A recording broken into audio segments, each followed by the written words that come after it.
It is my great privilege to introduce to you our guest preacher today. Deaconess Irene DeMaris is the executive director of the Iowa Faith and Climate Network, an interfaith organization that connects and empowers diverse congregations and individuals of faith to work towards a healthy, just, and sustainable future for all. Deaconess Irene is a United Methodist deaconess, committed to a lifetime of love, justice, and service. This is Irene's first time preaching at St. Paul's, hopefully not the last, but the first time preaching at St. Paul's. But this is not her first time to be here presenting. She partnered with Be Healthy, Be Green team and United Women in Faith for past events to lift up themes of climate justice. And she'll say a bit more, but we have a great opportunity to partner with the network next month for their statewide event. On a personal and connectional note, you may remember the Nims name.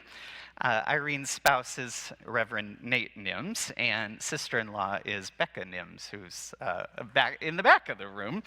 And a friend and a powerful leader, and we are privileged to have you with us today. So let's welcome Deaconess Irene DeMaris. Oh, thank you, Jonathan. Thank you.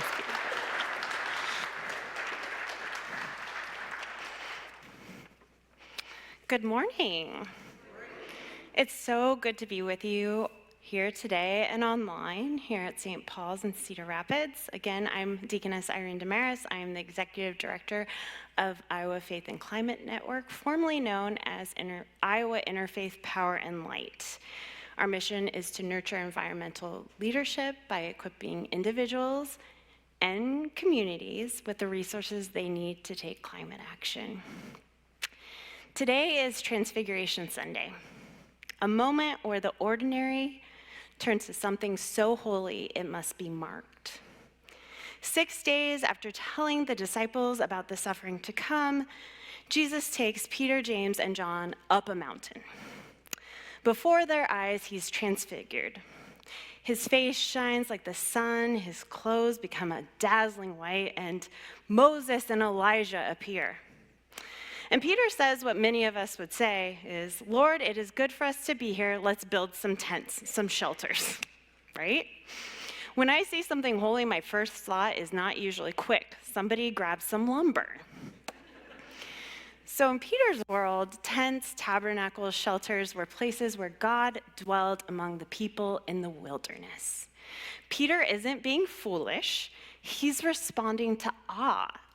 He wants to mark the moment, to preserve it, to hold on to it. Before Peter can finish speaking, this cloud overshadows them, and a voice says, "This is my son, the beloved, listen to him." And they fall to the ground in fear. What I love about the disciples so much is how human they are. Of course they fall. If a disembodied voice started speaking right now that wasn't from one of the mics, we would all jump. And then Jesus does something simple and tender. As the disciples are trying to process what's happening to them, he touches them and he says, "Get up. Don't be afraid." Holy moments can be disorienting. There are times when holy bewilderment seeps into our souls and shakes us from the sleepwalking in our everyday lives. Last fall, I experienced one of these moments where the ordinary turned holy. I recently became a gardener. This was like one of the first sections of my garden. After years assuming this green thumb had skipped a generation in my family. And once it started, I went all in. At first it was flowers, then the pollinators came, and I wanted to make sure there was something more to feed the bees and all the fun things come into my yard. I had been researching milkweed, knowing how essential it was for the monarch butterfly. Then a friend nearby posted that she had some milkweed sprouts needing a home, and I immediately said yes, and I got in my car and I picked up that milkweed. In July, they went in the ground. They were tiny, and I figured it was going to be a few years before anything happened. But in August, a monarch landed on my baby milkweed. That's actually when it happened. I freaked out. obviously. I thought there's not enough milkweed there. And then the caterpillars came, nearly a dozen over a few weeks. I watched them grow from these tiny specks to thick, striped bodies. I went out there all the time. There was enough milkweed to feed them all. I searched for their chrysalises, the cocoons, and I couldn't find them until somebody suggested that I check the back of a lawn chair. And there it was, perfectly placed so I could see it when I left my front door. Days passed. The rain came and nothing happened. I kept Googling, like, is this healthy? When is it going to happen? What's the timeline? And then one morning, this very morning, the chrysalis turned black, the sign that transformation was near. I brought out my laptop because we don't really have much. So I'm like sitting on concrete with my laptop, looking like an interesting person to my neighbors. So I wouldn't miss it. But of course, I had a Zoom presentation, and it was me they were expecting. So I stepped away for an hour, and when I came back, there it was. A monarch drying its wings. I stood there in awe and wonder, holding the hope of what creation can do when given the space to flourish. The ground was holy, not a mountain, not a sanctuary, a lawn chair. Transfiguration happens when the ordinary turns into something so holy it must be marked. Transfiguration is not a spectacle, it's a revelation. It's identity clarified. It's being shaken awake to what has been true all along. But here's the thing, the disciples don't just get to stay on the mountain with some tents. We cannot protect creation if we just pitch tents and stay there. They have to come down. And when they do, they are holding both this glory and grief. They have seen divine glory and they know the suffering ahead. They are awake. That's the tension we live in. Creation is groaning. Monarch populations have plummeted because of habitat loss, pesticides, and extreme weather. Here's what creation's groaning looks like right here in Cedar Rapids. Since 1970, the average annual temperature in Cedar Rapids has risen 1.6 degrees. Winter temperatures in Cedar Rapids have warmed even more, nearly 4 degrees since 1970. And today is supposed to be, 60 degrees, and tomorrow can get to 65, and we are in winter.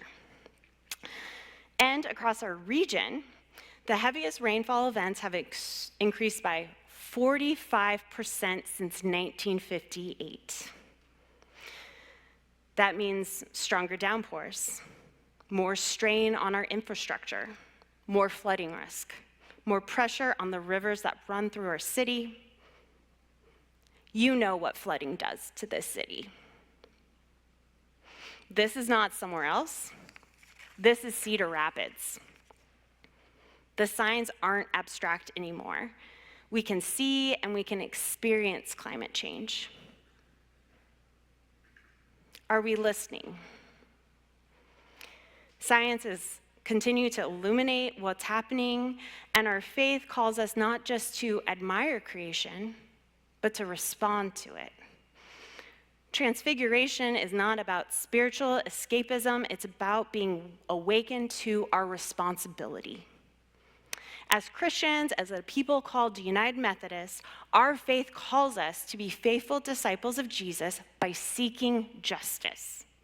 We are called quite explicitly to love our neighbors now and in future generations. And our neighbor is not just this person sitting, not just this person, because it could be your beloved, but it's not just the person sitting by you in the pew. It's the monarch. Our neighbor is the prairie.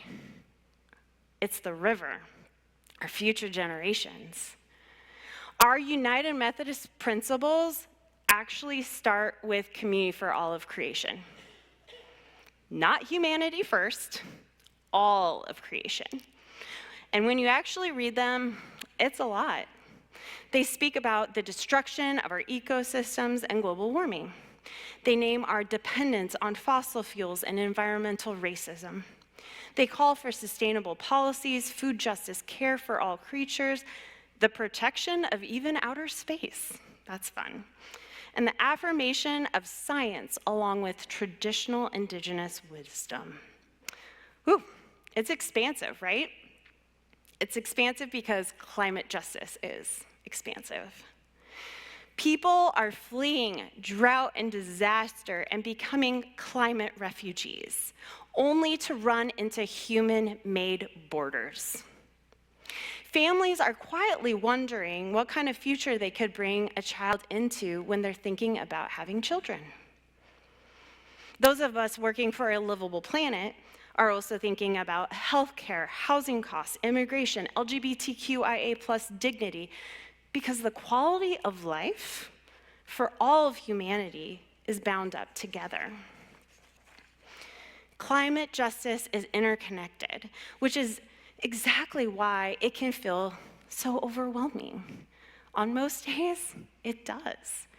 And that's why I return to Transfiguration, because it reminds me that transformation is possible. That even when change is slow, hidden, vulnerable, it's still unfolding. A caterpillar enters a chrysalis and everything rearranges. This is mysterious hope, but it's also determined hope.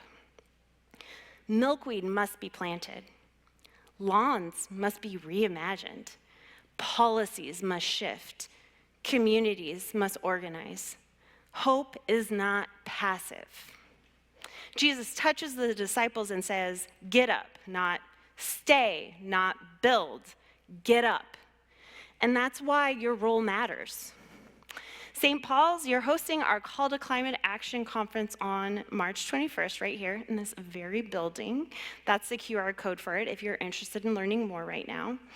Nearly 200 people from across the state of Iowa will gather here because they believe that faith communities have a role in shaping a healthy, just, and sustainable future. It's a great way to get to know Iowa Faith and Climate Network, learn about the different climate issues in our state, build community, and grow in your discipleship. I really, really hope you join us. Register soon because we sold out last year. It's an event that will leave you with hope and excitement for what is possible. If you're wondering what coming down the mountain looks like, that's one way. If you're wondering how to turn your awe and turn it into action, that's one way. If you're wondering how to connect your faith to public witness, that's one way, and we have another way. So this is going to be another QR code because they look so different. We have 2 action alerts right now for the Iowa State House. One supports community solar because access to clean energy is a matter of justice. The benefits of solar power should not belong to those who only they have the right roof or have enough money. If we believe in community for all of creation, then clean energy must be accessible for all Iowans, not just a privileged few.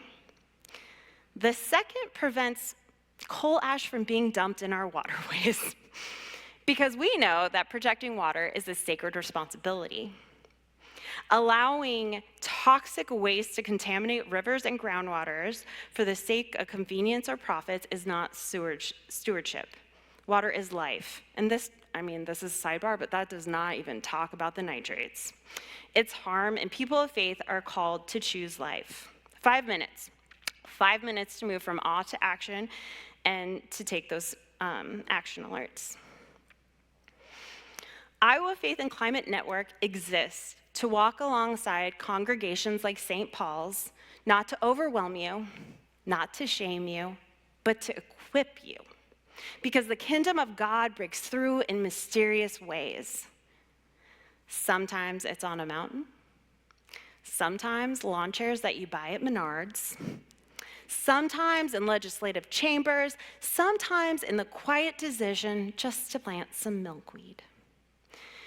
Where in your life is the ordinary becoming holy? What would it look like for you to mark it not with intent, but with action? We follow a transfigured Jesus, a Jesus whose glory does not remove him from the world, but sends him deeper into it.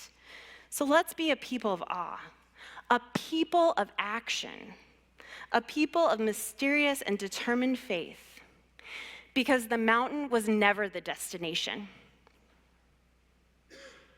It was the sending place. Amen.